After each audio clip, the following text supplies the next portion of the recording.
The pharmacy was quiet that morning, the kind of quiet that makes every sound seem louder.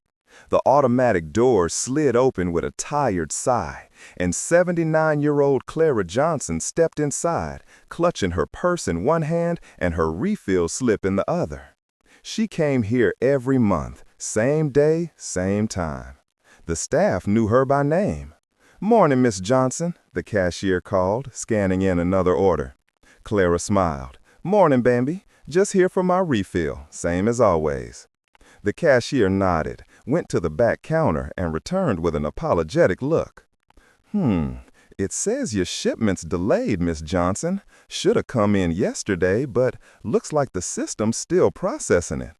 Clara frowned. "Still processing? It's my heart medicine, honey. That's not something you put on hold." "I know," the young woman said softly, "but the computer's saying delivery pending. It's been happening a lot lately. Certain zip codes just don't get restocked as quick." Clara gave a small laugh that wasn't really a laugh. "So now my zip codes got high blood pressure too?" She sat down on one of the waiting chairs by the window, her paper bag of groceries beside her. Her legs ached from the walk. The pharmacy was only 6 blocks from her apartment, but these days 6 blocks felt like 6 miles. The pharmacist came out from the back, clipboard in hand. "Miss Johnson, I checked the system again.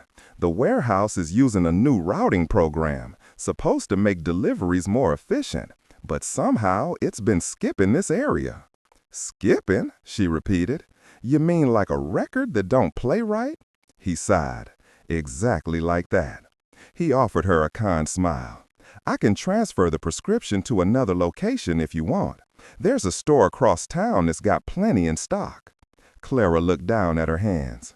"I don't drive no more, and my daughter works 2 jobs.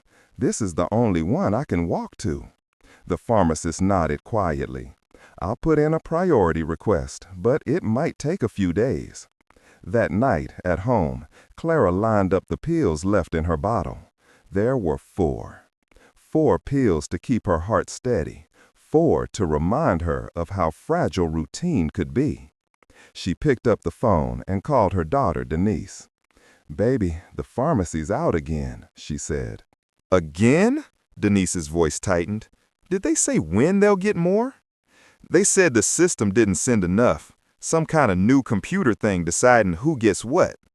Denise sighed. "You mean an algorithm?" Clara chuckled. "I don't know what it's called, but it's making me wait." 2 days later, the dizziness started. She tried to ignore it, thought maybe it was just the heat or skipping breakfast, but by evening her chest felt heavy. Denise rushed over and found our mother sitting at the table, pale and sweating. "Mama, when's the last time you took your pills?" "Yesterday morning," Clara whispered. "I've been stretching them. Don't want to run out completely." Denise grabbed her phone. "We're going to the ER." "No, baby, I'll be fine." "Mama, don't you dare say that. You said that last time, too."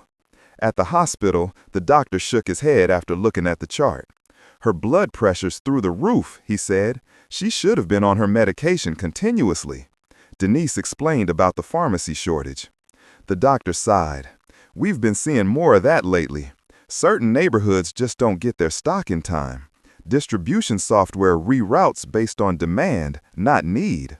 "Demand?" Denise asked.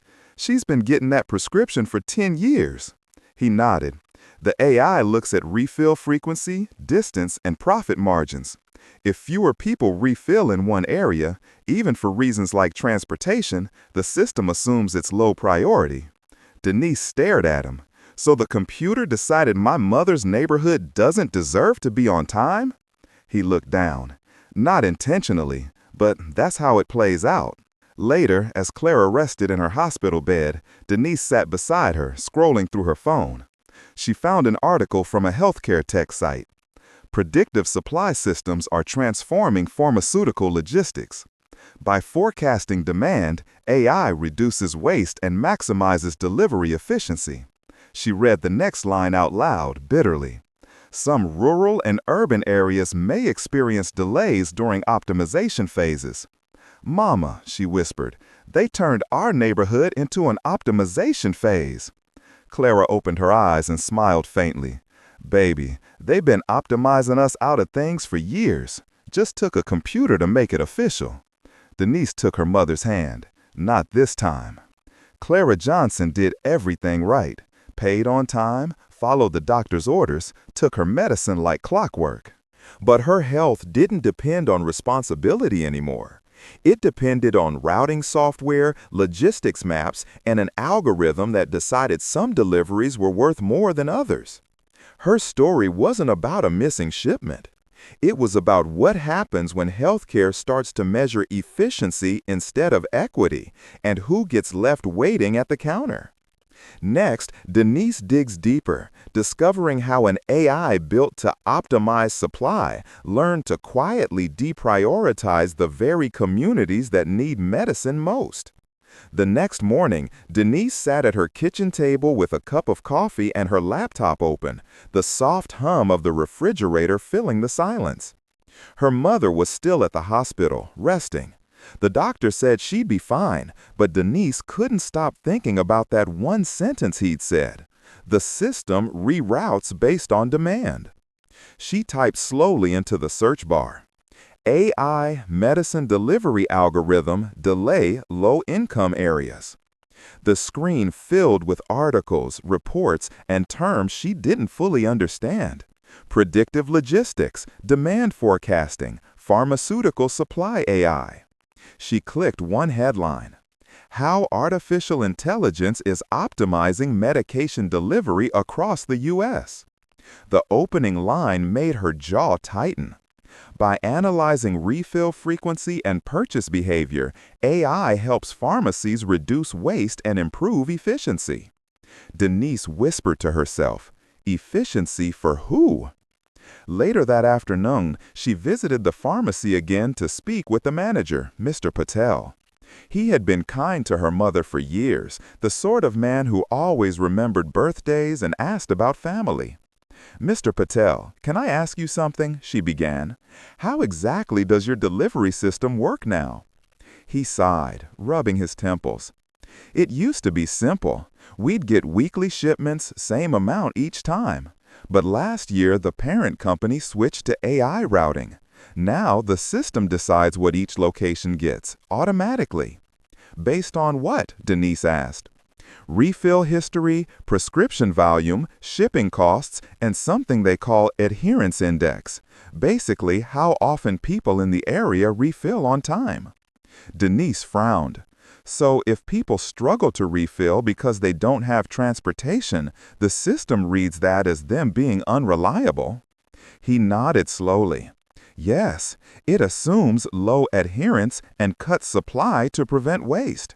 But all it really does is make it harder for them to stay on schedule. She crossed her arms. That's not efficiency, Mr. Patel. That's a loop that punishes people for living where they live. He sighed. I know. I've tried to request overrides, but the software only allows one per quarter. We've already used ours this month. That night, Denise called her friend Alicia, who worked as a data analyst for a healthcare logistics firm. When Denise explained what was happening, Alicia went quiet for a long time. Yeah, Alicia finally said, that's the AI routing system. We call it PredictRx internally. It's supposed to learn which areas need medicine most, but it was trained mostly on suburban pharmacy data, areas with stable purchasing patterns. So it assumes everyone else is unpredictable? Denise asked. Exactly. It doesn't understand community rhythm. It reads slow refills as disinterest, not poverty or distance. Denise's voice hardened. So it's blind to context. Completely, Alicia said. And here's the ugly truth. It also uses what we call zip tier weighting. It gives more value to zip codes with higher revenue per delivery mile. Yours is listed as Tier 3. Denise sat back, stunned. Tier 3? My mother's life is in Tier 3? Alicia hesitated. In the system's eyes, yeah. The model was never meant to be racist, but it learned from the world we built. That's how bias hides in plain sight. Denise opened her mother's medicine cabinet when she got home. Bottles lined up neatly, labels faded from years of handling. She stared at the empty space where the heart pills should have been. Optimized supply, she whispered. That's what they call it when a machine forgets who it's serving. She grabbed her notebook and began to write. AI doesn't know what it feels like to wait in line while your chest hurts. It doesn't know bus routes or grocery budgets. It doesn't know we plan our lives around the refill date because that's the day we breathe easier. The next day, she spoke with a nurse at the hospital who explained it even plainer. Every bottle has a barcode, every refill a timestamp. The system tracks them all. It looks for patterns, who refills fast, who doesn't. Then it decides where to send stock. But numbers don't know stories. Denise nodded. And in our story, those numbers mean fewer trucks on our side of town. Exactly, the nurse said. It's math pretending to be medicine. Later, Denise visited her mother again. Clara was awake, sipping juice, her face pale but her spirit steady. "You look worried," she said. "I am," Denise admitted. "It's not just your pharmacy, Mama. It's the whole system. They've got computers deciding where medicine goes, and our neighborhood didn't make the list." Clara smiled faintly. "Figures. Even my pills took the scenic route." Denise laughed despite herself. "You joke, but this is serious." "I know, baby," Clara said softly. "But don't just get mad. Get smart. Find out how deep it goes, then make some noise." Clara's missing prescription wasn't a mistake. It was a decision made miles away by software designed to save time and money. The code didn't know her name, her story, or her heartbeat. It only knew her zip code, and that was enough to decide her place in line. When care becomes a calculation, people like Clara aren't forgotten by accident. They're forgotten by design. Next, Denise digs into the data itself, uncovering how a line of code turned her mother's pharmacy into a low-priority zone, and how profit quietly replaced need in the name of progress. Denise never thought she'd spend her evenings reading spreadsheets, but now she did, one column at a time. Her friend Alicia had sent her a redacted quaternal report from PredictRx, the AI routing system her mother's pharmacy used. It was dry reading, all numbers, acronyms, and phrases like zone optimization and logistic priority weighting. But tucked between the jargon were clues. One line caught her attention. Low adherence rate 30311, predicted wastage risk 42%. She recognized that zip code. It was their neighborhood. Denise leaned back in her chair. 42%, she whispered. That's how they justify not sending my mama's medicine? She kept scrolling. Reduced restock frequency for underperforming delivery zones. Prioritize Tier 1 zips for cardiac medication distribution. Tier 3, manual override required for expedited restock. Her jaw tightened. Manual override, meaning someone has to notice we're running out before anything happens. The next day, she brought the document to Mr. Patel at the pharmacy. He read it in silence, then looked up, eyes wide. "Ms. Denise, this explains everything," he said quietly. "We've been begging for resupply, but the central system flags this store as low performance." She frowned. "Low performance because you serve poor people?" He nodded reluctantly. "That's what the model calls it. If fewer prescriptions are filled, the software assumes we don't need more stock." Denise shook her head. "You don't need to be a genius to see that's backwards. People can't refill what's not there." Mr. Patel sighed. "That's the loop. The system learns that we don't need medicine because it keeps us from getting any." That evening, Denise sat with her mother, who was finally home, resting on the couch. Clara watched her daughter pacing across the living room, muttering about logistics models and bias reports. Mama, Denise said, it's all right here. The computer calls our area low adherence. It thinks people around here forget to take their medicine, so it sends fewer refills. Clara chuckled softly.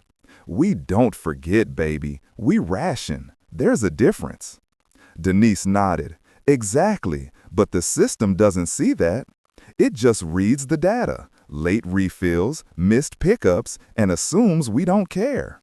It doesn't know that half the folks here don't have cars or can't walk that far. Clara smiled sadly. Ain't it something? A machine can count every pill, but still don't understand people. A few days later, Denise arranged a meeting with a logistics representative from MedX, the distributor that worked with predictive. The woman on the call spoke in smooth, polished phrases.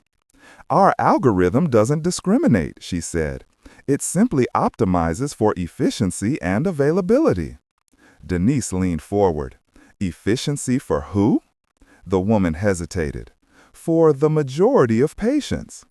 Denise's tone sharpened. And the minority?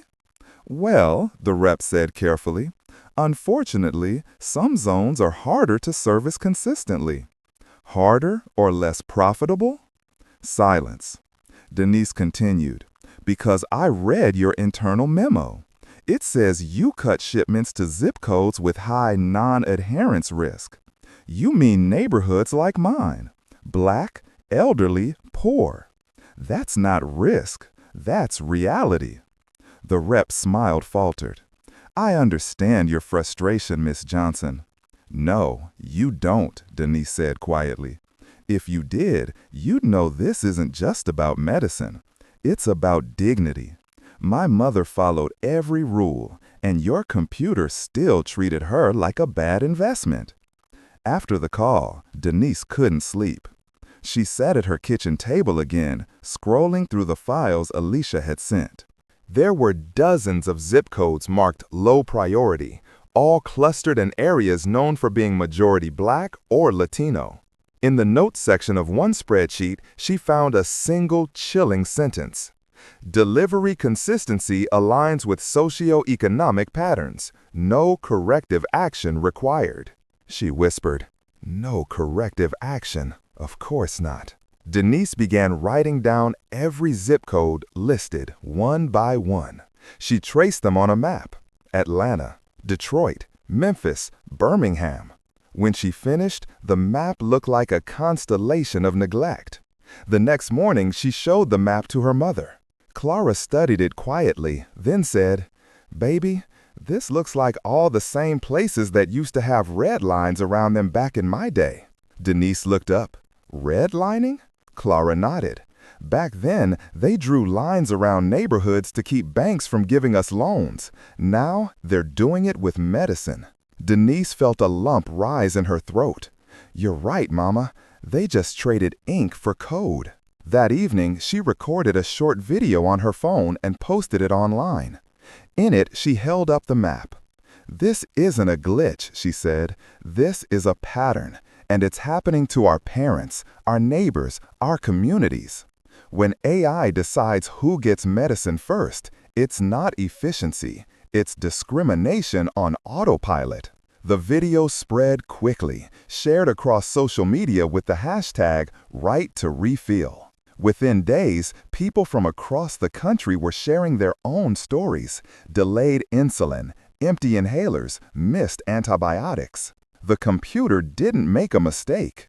It made a calculation, one that traded empathy for efficiency. It saw Clara's neighborhood not as a place full of people, but as a low-demand cluster in a high-cost system. And when medicine becomes a math problem, lives like hers are treated as rounding errors. Next, Denise goes public, confronting the company, the media, and the policymakers who let algorithms decide which communities get to stay healthy. By the time Denise's video hit 1 million views, her phone wouldn't stop buzzing. Reporters wanted interviews, community leaders wanted statements, and the pharmaceutical company wanted silence. A polite email arrived first. We'd appreciate the opportunity to clarify the data before misinformation spreads further. Denise stared at the message and said out loud, "Misinformation. My mama almost died." She replied with one line, "Clarify it on camera." 2 days later, she sat in a sterile conference room under bright studio lights across from a MEDEX public relations manager and a local news crew. The man wore a navy suit and the kind of smile that practiced apologies. "We understand your frustration," he began, "but the system doesn't target anyone. It uses data to ensure efficiency and avoid waste." Denise folded her arms. "Then why does efficiency keep skipping people who look like us?" He hesitated. "Some areas experience more unpredictable demand. We can't send stock that won't be used." "Unpredictable?" Denise said, her voice rising. "You mean places where people can't afford to pick up refills every month? You built a system that punishes poverty and calls it optimization." The camera light blinked red, recording every word. After the interview aired, the reaction was explosive. Clips of Denise's words flooded social media. The phrase "punishing poverty" trended nationwide. Within days, a state senator called. "We're drafting a motion for a public hearing," she said. "You and your mother's case started something bigger than this state." At home, Clara watched the news from her recliner, her pill bottle finally full again. "Lord, baby," she said with a tired smile, "you really stirred up the pot." Denise grinned. "Somebody had to turn up the heat." Clara chuckled. "I just hope they don't cool it down with more talk." The hearing was held downtown in a government building that smelled like paper and politics. Dozens of people filled the rows: pharmacists, patients, doctors, community organizers. Denise sat in the front row with her mother beside her, clutching a small purse and a peppermint candy. When the chairperson called her name, Denise stood, smoothed her skirt, and walked to the microphone. "My name is Denise Johnson," she began. "My mother almost lost her life because a computer thought her neighborhood wasn't worth restocking." She paused, letting the room settle. "They told us it was about efficiency. But I've learned efficiency is just another word for exclusion when you build it on bad data." Behind her, a chart flashed on a projector, the map sheet made, full of red circles where medicine deliveries dropped off. "This is what their model calls low demand. But these aren't numbers, they're lives, lives like my mother's." The room went silent. A senator leaned forward. "Ms. Johnson, are you suggesting the system was intentionally discriminatory?" Denise shook her head. "No, it's worse than that. It's careless. They didn't need to hate us to harm us. They just needed to never think about us." A murmur rippled through the room. Another senator asked, "What do you want us to do?"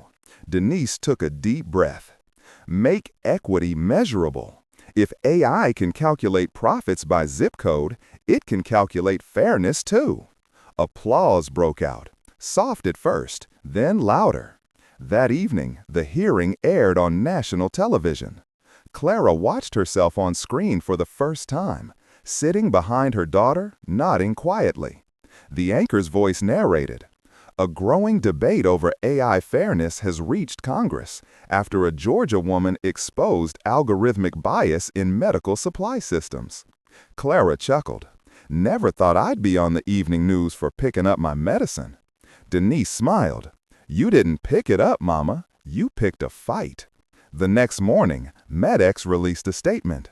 "We are reviewing our AI routing processes and remain committed to equitable access to care." But an internal email leaked later that day told a different story. "Public pressure increasing. Recommend partial transparency strategy to mitigate reputation risk."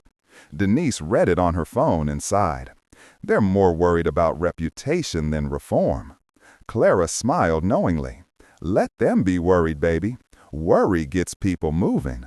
Days later, hospitals and pharmacies began facing questions from regulators. Some suspended the Predict RX system entirely.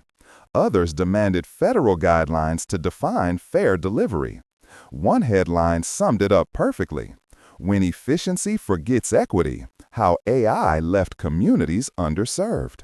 That night, Denise sat with her mother on the porch, the air warm and quiet.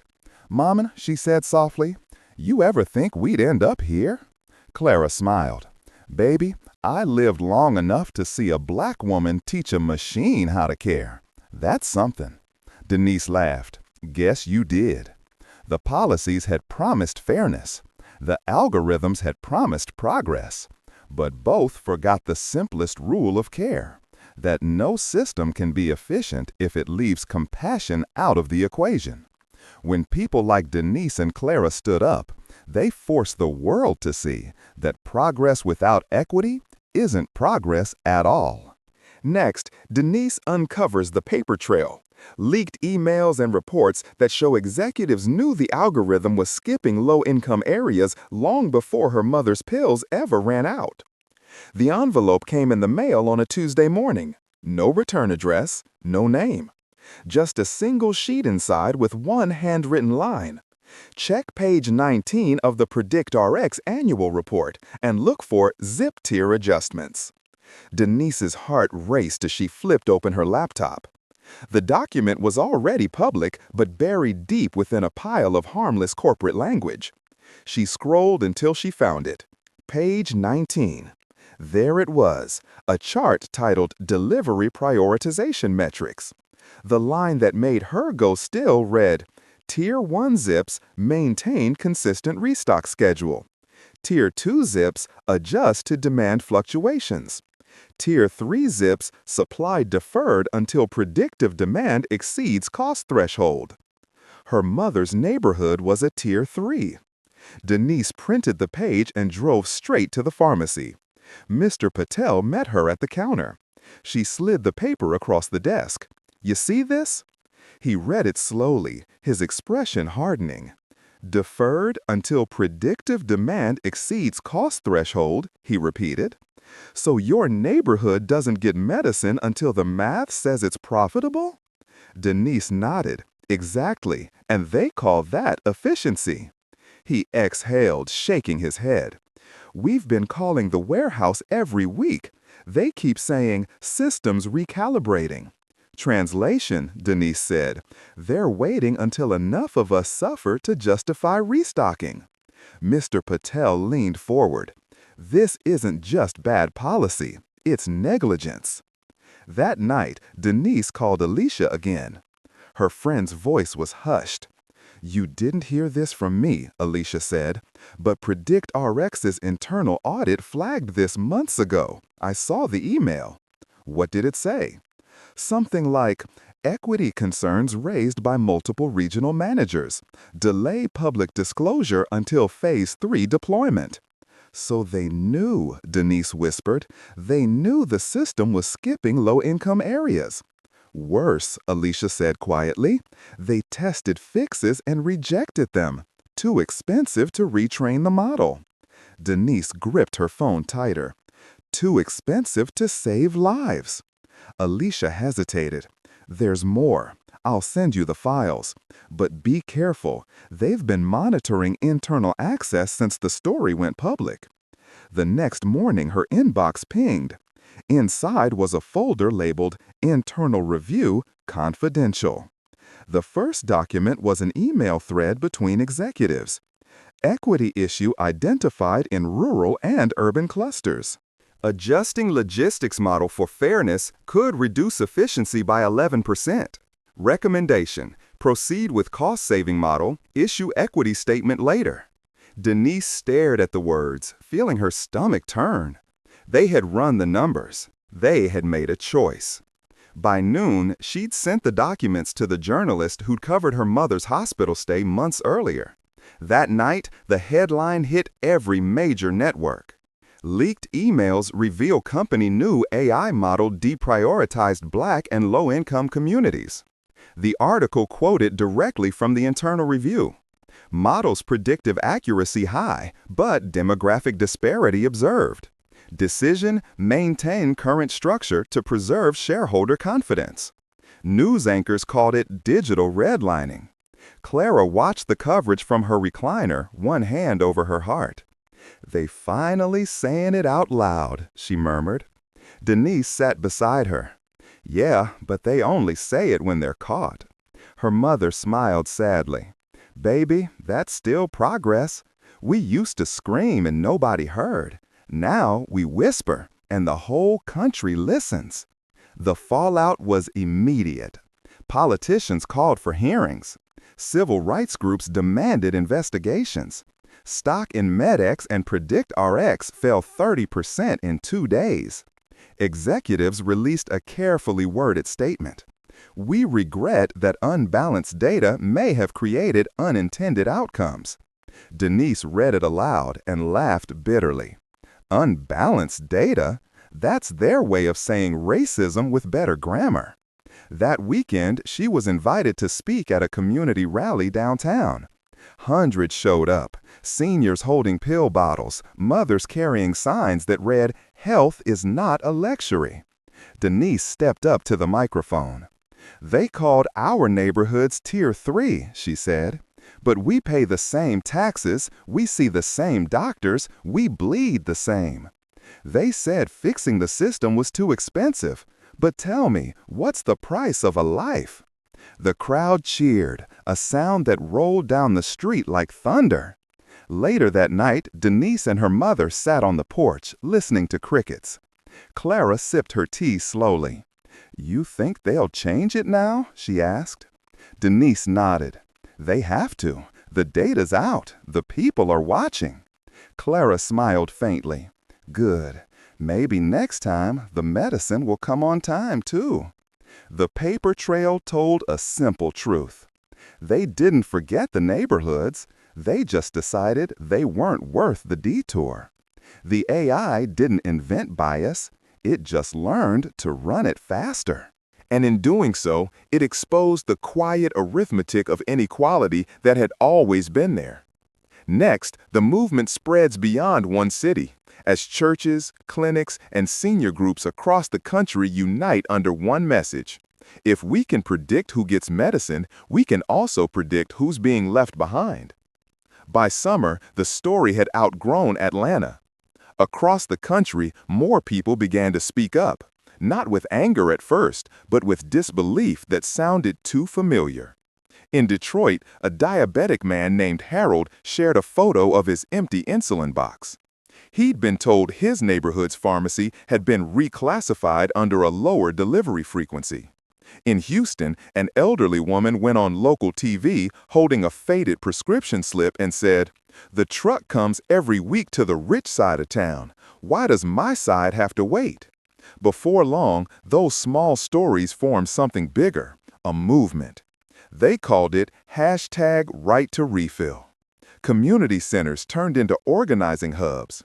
Church basements filled with seniors comparing notes, their pill bottles rattling softly like a chorus of protest.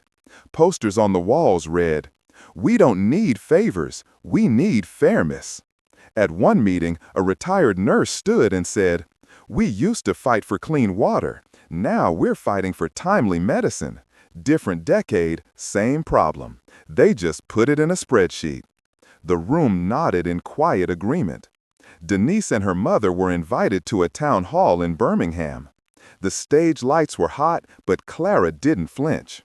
She sat steady in her chair, microphone in hand. They said, "Our medicine didn't reach us because demand was low," she began. "Well, I got news for them. Demand is high. The only thing low is their concern." The audience burst into laughter and applause. Denise added, "The algorithm doesn't see us, but that's okay. We see each other now." That line made the evening news. Soon, the numbers caught up with the stories. A new investigation by the National Health Equity Council confirmed what people had been saying all along. Pharmacies in majority Black zip codes were 35% more likely to experience refill delays. Those same areas waited, on average, 6 extra days for cardiac medications. Rural Black and Native communities had the steepest shortage rates overall. The report's title said it best: "When delivery becomes discrimination." On social media, the movement kept growing. People shared maps, data, and testimonies. One viral post read, My father died waiting for his refill. The algorithm said his zip code didn't qualify for priority shipment. Another said, they call it predictive supply, but all it predicted was who could afford to live without it. Denise scrolled through hundreds of messages late one night, tears welling as she whispered, "It's not just us." Clara, half asleep on the couch, murmured, "It never was, baby. We're just the first ones they heard." Soon, national media joined in. A Sunday news special titled "The Algorithmic Divide" aired coast to coast. It featured interviews with doctors, engineers, and community members who all said the same thing. The system didn't fail, it followed its instructions. One engineer admitted, "We were told to optimize for efficiency, not equity." No one asked what that meant until people got hurt. Churches began organizing medicine drives for older residents. Volunteers drove across town to pick up refills for those stranded by the system. A photo of one such line, elders in folding chairs under the Georgia sun, went viral with the caption, "Technology moved faster than compassion." When a journalist asked Denise why she kept pushing even after the investigation began, she said simply, "Because every story is another heartbeat waiting for its refill." In Washington, lawmakers took notice. Hearings were called. One senator read from the leaked memo on live television. Tier 3 zips, deferred supply until demand exceeds cost threshold. Then he looked up at the cameras. That's not innovation. That's institutional neglect with a digital interface. Applause filled the chamber, a rare sound in politics. That evening, back home, Clara sat at her kitchen table sorting her pills. The supply was steady again, but she still counted twice before taking them. Old habits die hard. Denise joined her with a smile. They're calling it the Johnson effect now, the reason AI in healthcare has to track fairness as a metric. Clara laughed. "Well, I always told you I wanted to leave something behind. Didn't think it'd be this." Denise grinned. "You left them accountability, Mama." Clara sipped her tea, eyes shining. "Good. Maybe next time the system will think twice before it skips a neighborhood." It wasn't just about one patient anymore. It was about every person who'd been quietly erased by efficiency. Every neighborhood deemed low value by a computer too blind to see humanity. From Birmingham to Detroit, voices rose, steady, unshakable, reminding the nation that fairness isn't a feature, it's the foundation. Next, Denise joins forces with policymakers and community advocates to draft the Equal Access Supply Act, a bill that could finally make health equity more than a slogan. The committee room was packed. Cameras lined the walls, reporters whispered into microphones, and a row of lawmakers shuffled their notes. On the table sat Denise, her mother Clara, and 3 thick binders marked Evidence, Predictrix Case. The hearing had been called to introduce a new bill, the Equal Access Supply Act.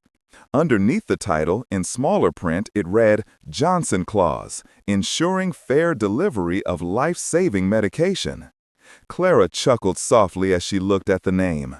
"Lord, I can't even get my mail on time, and now I've got a clause." Denise smiled. "You earned it, Mama." The lead senator, a gray-haired man with a gravelly voice, opened the hearing. "Technology promised to make healthcare faster and fairer," he said. "Instead, it made some communities wait longer, quietly, invisibly. Today, we fix that." He nodded to Denise. "Miss Johnson, the floor is yours." Denise stood, hands steady on the microphone. "When my mother went to refill her heart medicine, the pharmacy said the shipment hadn't arrived. Not because they forgot, because a computer decided our zip code wasn't worth the trip. That's not innovation," she said firmly. "That's exclusion on autopilot." The room was silent. She flipped open one of the binders and held up a printed chart. This algorithm didn't just delay medicine, It delayed trust. It took old patterns of inequality and gave them new code. Behind her, the projector displayed maps full of red dots, neighborhoods left behind by AI delivery systems. My mother was lucky. She had me to fight for her, Denise continued. But there are thousands who don't. That's why this law matters. Clara nodded from her seat. The Equal Access Supply Act proposed 4 key reforms. 1. Equity audits. All AI supply systems must measure fairness across zip codes before deployment. 2. Transparency reports. Companies must publish delivery times and shortages by region visible to the public. 3. Human review boards. Each region must include community representatives who can override algorithmic routing when bias is detected. Fair route funding. The federal government will subsidize deliveries to high-need areas so profit never outweighs people. The final clause, the one named after Clara, required a right to refill guarantee for seniors in historically underserved zip codes. When the senator asked if she had final words, Denise leaned toward the mic. "You can't automate empathy," she said. "You have to code it in, line by line, law by law. That's what this bill does." Applause filled the room. Even the staffers standing by the wall clapped. Outside, reporters surrounded them on the steps. One asked Clara, "How does it feel to know this bill has your name on it?" Clara smiled. "I didn't ask for it. I just wanted my medicine. But if my name helps someone else get theirs, that's good enough for me." Another reporter turned to Denise. "Do you trust the system will actually change?" Denise thought for a moment. "I don't trust systems. I trust people who refuse to give up until the system listens."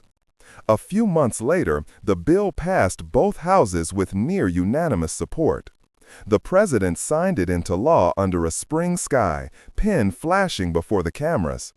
"This law," he said, "ensures that no American will ever wait for care because their zip code didn't make the profit list." He handed the signing pen to Clara. "For you, Mrs. Johnson." She laughed softly. "I'll keep it right next to my pill organizer." The crowd laughed with her, and for a moment, politics felt like humanity again. In the months that followed, pharmacies changed their policies. Distribution dashboards went public. Each state appointed fair access coordinators, and every shipment route now included a column labeled Equity Score, Human Verified. One afternoon, Denise stopped by the pharmacy to pick up her mother's refill. The same clerk who'd once told them the system's delayed smiled brightly. "Miss Johnson, your refill's already waiting. We get automatic priority for your zip now." Denise grinned. "Guess the algorithm finally found its conscience." The pharmacist laughed. "Or maybe it finally met yours." That night, as the news replayed clips from the bill signing, Clara turned to her daughter. "Baby," she said softly, "I never thought a missed refill could change the law." Denise squeezed her hand. "It didn't just change the law, Mama. It changed the map." The Equal Access Supply Act didn't erase the past, but it rewrote the future. One delivery, one bottle, one promise at a time. Because justice doesn't end at the courthouse. Sometimes it starts at the pharmacy counter.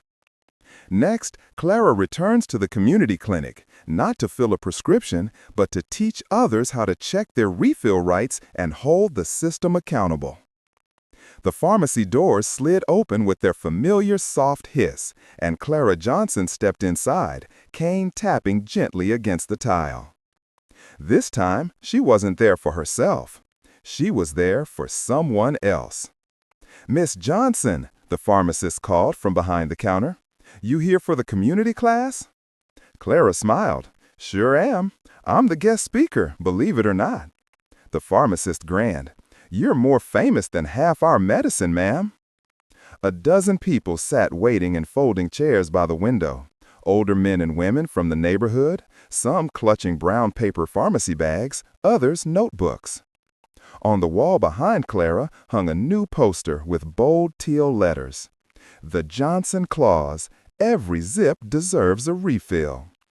She stood slowly, leaning on her cane, and smiled at the group. "All right now," she began, her voice warm and strong. "They told me to come here and talk about what it means to be seen by a system. Well, let me tell you, I know what it feels like to be invisible." The room went quiet. "I waited 9 hours once," she said, "not because they didn't care, but because the computer said I could wait. But that's the thing. Computers don't see hearts, they see numbers. And for a long time, our zip codes were just numbers that didn't count." She looked around at the faces in front of her, neighbors, old friends, strangers nodding softly. "But now," she said, tapping the poster behind her, "we got a clause that says we count too." After the session, a younger man approached her, early 30s, wearing a delivery uniform with a company badge. "Miss Johnson, I drive for the new Fair Route program," he said, smiling shyly. "My route includes your area. I just wanted to say thank you. Because of you, I get to make sure nobody's left waiting." Clara chuckled. "Well, thank you for being the one bringing the medicine. You're doing holy work, baby." He grinned. "Feels like it sometimes." That afternoon, Clara and Denise sat outside the clinic, sipping sweet tea from paper cups. A breeze rustled through the magnolia trees, and for the first time in months, the air felt light. "They got your name on the wall now," Denise said. "Can you believe that?" Clara smiled. "Honey, I can believe a lot these days. I saw a computer learn how to be kind." Denise laughed. "That might be pushing it." Clara winked. "Maybe, but somebody had to teach it." Later that week, Denise attended a policy roundtable in Washington. Lawmakers, doctors, and engineers gathered to discuss how the Johnson Clause was working. A new report showed early results. Refill delays in low-income areas dropped by 60%. Pharmacies in Tier 3 zip codes were now fully stocked. The phrase low priority zone had been permanently removed from federal health databases. Denise spoke near the end of the meeting. "When we started this fight, it was about my mother's missing pills. But now it's about something bigger, the right to be delivered. Because healthcare isn't help if it doesn't reach the people who need it." The room applauded. Back home, Clara received a letter from a woman in Mississippi. It read, "Dear Mrs. Johnson, my mother got her medication on time this month for the first time in years. Thank you for fighting for all of us." Clara folded the letter carefully and tucked it into her Bible.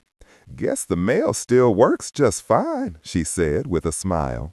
Weeks later, the pharmacy held a small celebration marking 1 year since the Equal Access Supply Act passed. The manager unveiled a new plaque near the counter. "In honor of Clara and Denise Johnson, who reminded us that fairness can't be automated." Clara laughed. "Well, I never thought I'd share a wall with allergy medicine." Denise hugged her. "You earned that spot, Mama." Clara Johnson never asked for fame. She just wanted her refill. But her persistence turned one empty counter into a national conversation, one that changed how medicine, technology, and justice meet. Because when healthcare runs on data, empathy becomes the most important prescription of all. As the sun set outside, Clara closed her eyes and whispered to her daughter, "Feels good to know the system listens now." Denise smiled. "That's because you taught it how." The Johnson Clause, 2033, because no one should have to wait for care based on where they live. If this story moved you, share it. Someone you love might still be waiting for their refill.